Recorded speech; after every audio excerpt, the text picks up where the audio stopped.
Ce n'est pas comme les luttes de libération du XXe siècle, mais qu'il n'y ait pas d'erreur. En fin de compte, cela s'avéra très important, tout comme il est important de sortir du contrôle d'autres nations. Il est encore plus important de construire sa propre nation. Donc je pense que ce moment est tout aussi prometteur pour le Ghana et pour toute l'Afrique que les nouvelles nations qui sont apparues lorsque mon père était jeune. C'est un nouveau moment qui renferme de nombreuses promesses. Mais nous savons qu'il y a un certain nombre de personnalités extraordinaires qui ont dirigé l'Afrique.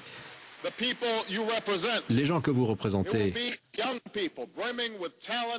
sont des gens qui ont beaucoup de talent, d'énergie, d'espoir, qui peuvent façonner l'avenir que,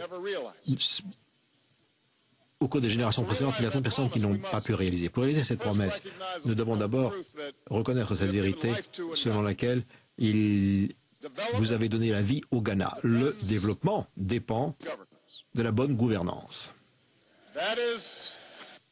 Et ça, c'est l'ingrédient qui manque dans bien trop d'endroits, bien trop souvent. C'est le changement qui peut débloquer le développement de l'Afrique. Et c'est la responsabilité qui ne peut revenir qu'aux Africains eux-mêmes.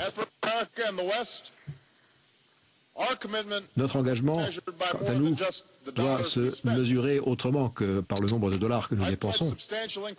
Je me suis engagé à apporter une augmentation considérable de notre assistance à l'étranger, ce qui est dans l'intérêt de l'Afrique comme dans l'intérêt de l'Amérique.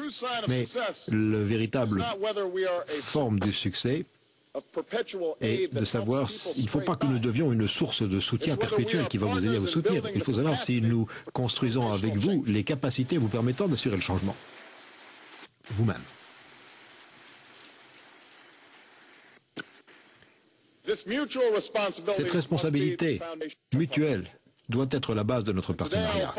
Et aujourd'hui, je vais insister sur 4 domaines qui me semblent particulièrement importants pour l'avenir de l'Afrique et l'ensemble du développement. La démocratie, les possibilités, la santé et le règlement pacifique des différends.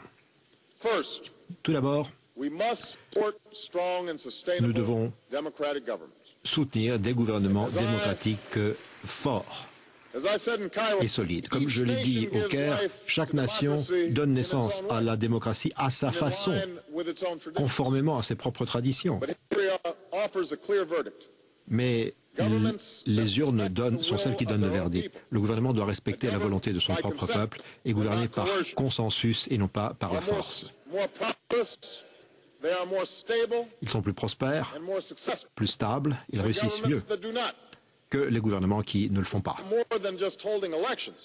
Il ne s'agit pas uniquement d'organiser des élections, il s'agit également de ce qui se passe entre les élections.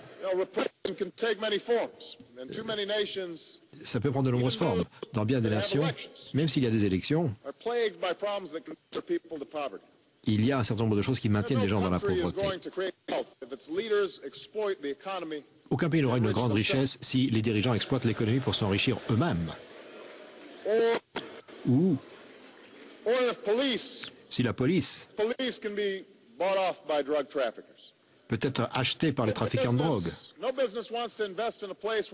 Aucune entreprise ne veut investir dans un pays où le gouvernement empoche 20% des bénéfices, où le chef de l'autorité portuaire est corrompu. Ils veulent vivre dans une société où l'état de droit l'emporte sur la brutalité et les pots de vin. Voilà.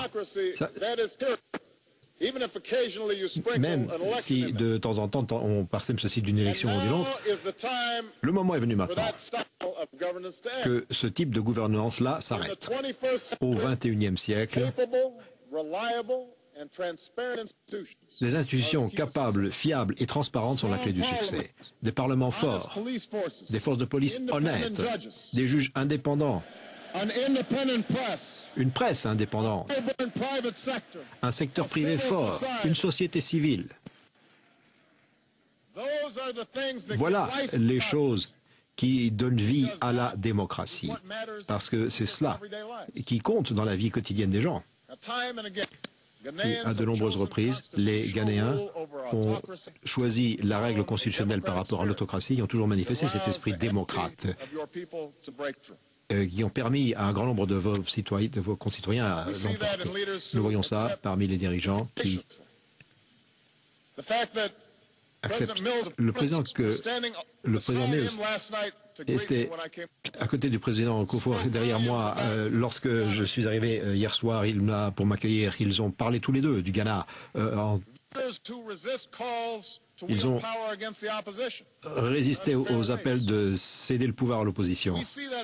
Nous voyons cet esprit également chez les journalistes, comme Anas,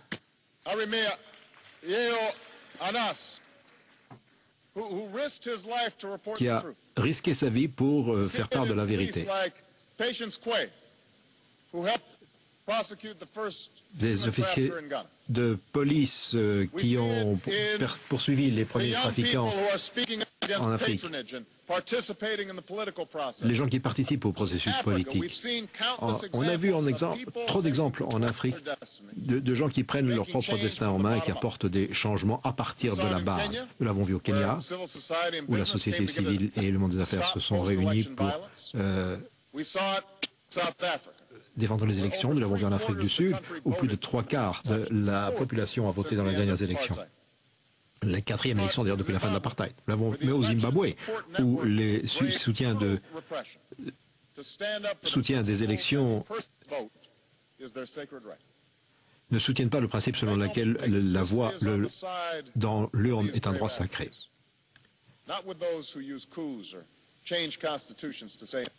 Nous ne voulons pas soutenir ceux qui se mettent au pouvoir par des coups d'État ou qui changent la Constitution pour servir leurs propres intérêts. L'Afrique a besoin d'hommes forts, elle a besoin d'institutions fortes également.